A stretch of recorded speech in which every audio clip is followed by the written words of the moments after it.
আজকে আমরা বানাবো পাস্তা র্যাপ। তার জন্য পাস্তা বার করে নিচ্ছি পরিমাণ মতন। এবার এগুলোকে সেদ্ধ করে নেব। পাস্তাটা সেদ্ধ করব বলে কড়াইতে গরম জল বসিয়ে দিয়েছি। জলটা গরম হয়ে এলে এর মধ্যে আমরা পাস্তাটাগুলোকে দিয়ে দেব। এবার এর মধ্যে পরিমাণ মতন লবণ এবং অল্প রিফাইন্ড তেল দিয়ে দেব, যাতে একটার গায়ে একটা পাস্তা লেগে না যায়। লবণটা একটু বেশি পরিমাণ দেবো, যাতে পাস্তার ভেতরেও লবণটা ঢোকে। পাস্তাটা আমাদের সেদ্ধ হয়ে এসছে। আমি এখানে পেঁয়াজ কুচি, লঙ্কা কুচি এবং অল্প একটু স্লাইস আদা নিয়ে নিয়েছি। পাস্তাটা জল ঝরিয়ে নেব এবং ঠান্ডা জল দিয়ে পাস্তাটা একবার ধুয়ে নেব। এই যে আমরা রেডি করে নিয়েছি পাস্তাটা। দেখছেন পাস্তাটা আমাদের সেদ্ধ হয়ে গেছে, জল ঝরিয়ে নিয়েছি। দেখুন খুব সফট হয়েছে পাস্তাটা, এরকমই সফট রাখতে হবে। এবং কড়াই নিয়ে নিয়েছি। এবার কড়াইতে আমরা তেল দিয়ে দেব। তেলটা গরম হয়ে এলে এর মধ্যে আস্তে আস্তে আমরা সব ইনগ্রিডিয়েন্টসগুলো দিতে থাকব। প্রথমেই দেব পেঁয়াজ, লঙ্কা কুচি এবং আদাটা যেটা নিয়েছিলাম ওটা বেটে নিয়ে ভালো করে রসটা এর মধ্যে দিয়ে দেব।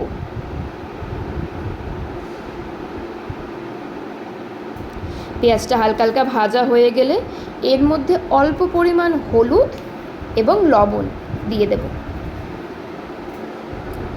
অল্প পরিমাণ হলুদ দিচ্ছি এবং এর মধ্যে পরিমাণ মতন লবণ দিয়ে এটা ভালো করে লাল লাল করে পেঁয়াজটা ভেজে নেব। পেঁয়াজটা ভাজা হয়েই এসছে। এবার এর মধ্যে আগে থেকে সেদ্ধ করে রাখা পাস্তাটা দিয়ে দেব। এবার ভালো করে এগুলো দুটোই মিশিয়ে নেব। এরপর আমরা সস অ্যাড করব। প্রথমেই দিয়ে দেব সোয়া সস। সোয়া সসের পর দেব হচ্ছে আমরা রেড চিলি সস এবং গ্রিন চিলি সস। আমরা এটা বড়দের জন্য বানাচ্ছিলাম, তাই এই দুটো সস আমরা অ্যাড করেছি বেটার টেস্ট এবং যাতে স্পাইসি হয় সেই কারণে। আপনারা যদি বাচ্চাদের জন্য বানিয়ে থাকেন তাহলে এই সস দুটো আপনারা স্কিপও করতে পারেন। এই যে গ্রিন চিলি সস অ্যাড করলাম, এরপর আমরা রেড চিলি সস অ্যাড করব।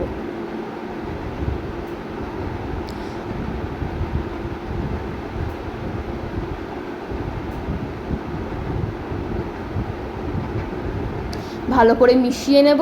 দেখবেন পাস্তাগুলো যেন ভেঙে না যায়। এরপর আমরা এটার মধ্যে একটু ভিনিগার দিচ্ছি এবং টমেটো সস দেব। এবার ভালো করে সবগুলো মিশিয়ে নেব। দেখতেই পাচ্ছেন কি সুন্দর মিশে যাওয়ার পর একটা কালার এসছে। এরপর আমরা পাস্তা মশলা অ্যাড করে দিচ্ছি। এবার এটাকেও একটু ভালো করে মিশিয়ে মশলাটা ভাজা হয়ে গেলে আমরা এটা নামিয়ে নেব। আমাদের পাস্তা রেডি। এখানে আমি ময়দা নিয়ে নিয়েছি, ময়দাটাকে চেলে নিয়েছি। এইবার এর মধ্যে পরিমাণ মতন লবণ এবং ময়মের জন্য তেল দিয়ে ভালো করে প্রথমে ময়ম দিয়ে নেব। দেখবেন এই যে ময়ম যখন দিয়ে দেবেন, এই দেখবেন এরকম যেন গোল্লা পাকানো যায় এবং হাত দিয়ে যাতে ভাঙতে হয়, তাহলে বুঝবেন আমাদের ময়মটা একদম ঠিক হয়েছে। এবার অল্প অল্প জল দিয়ে একটা নরম ব্যাটার মানে ডো বানিয়ে নেব আমরা। আমার মাখা হয়ে গেছে, দেখুন খুব সফট। এই দেখুন আমি আঙ্গুল দিয়ে দেখিয়ে দিচ্ছি, এরকমটাই সফট হতে হবে। এবার এর মধ্যে আমি অল্প করে তেল ব্রাশ করে এটা রেখে দেব রেস্টের জন্য। আমার রেস্ট হয়ে গেছে, এই দেখুন। এবার আমি এর থেকে একটা লেচি কেটে নেব। আমার এখানে লেচি কাটা হয়ে গেছে। এবার এটা একটু রেস্টে রাখবো। আমরা এটা একদম পাতলা করে বেলে নেব। তারপর এখন আমরা চিজ কিউব ছড়িয়ে দিচ্ছি র্যাপটার জন্য। এরপর আগে থেকে বানিয়ে রাখা পাস্তাটা এটা এর মধ্যে দিয়ে দেব।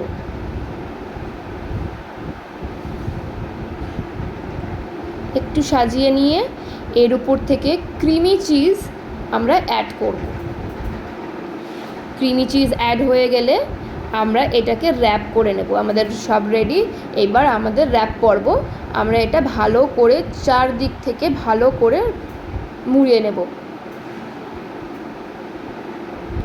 মোড়ানোটা পুরো দেখিয়ে দিচ্ছি যাতে আপনাদের কোনো রকম কোনো অসুবিধা না হয়। আর হ্যাঁ, এই রুটিটা বেলতে একটু বেশি তেল লাগে, তো যাতে হচ্ছে চাটুতে আটকে না যায়, সেই কারণে একটু বেশি তেল দিয়ে বেলতে হবে এবং চাটুটাতে সবসময় একটু অয়েলি করে রাখতে হবে, তাহলে র্যাপটা ছিঁড়বে না এবং আপনার র্যাপটা খুব তাড়াতাড়ি উঠে যাবে।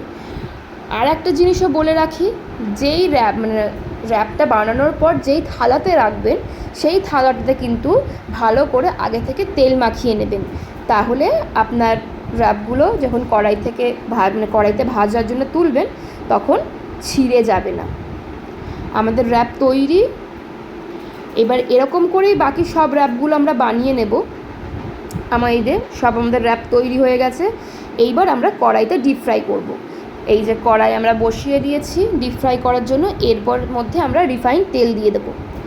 এবার তেলটা গরম হয়ে এলেই আমরা র্যাপগুলো এক এক করে ভেজে নেব।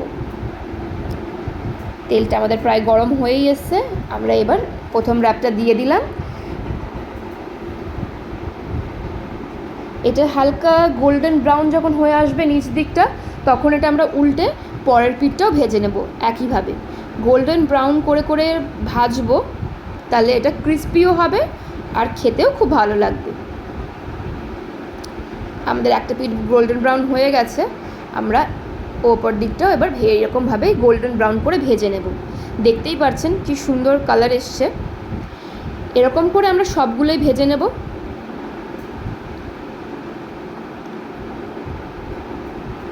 এই দেখুন কি সুন্দর ক্রিস্পি হয়েছে।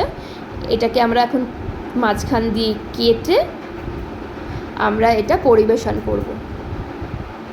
তো এটাই ছিল আজকে আমাদের রেসিপিটা কেমন লাগলো একটু জানাবেন, এবং বন্ধু বান্ধব এবং যারা স্কুলের বাচ্চাদেরকে টিফিনের জন্য কী টিফিন দেবো বুঝতে পারছে না, সেটার জন্য আপনি কিন্তু এরকম করতেই পারেন। খুবই টেস্টি খেতে হয়, সসের সাথে বা মেয়োনিজের সাথে আপনি কিন্তু এটা সার্ভ করতে পারেন। Thank you. ভিডিওটি ভালো লাগলে লাইক করবেন, শেয়ার করবেন, কমেন্ট করবেন এবং আমাদের চ্যানেলে নতুন হলে সাবস্ক্রাইব করবেন। Thank you.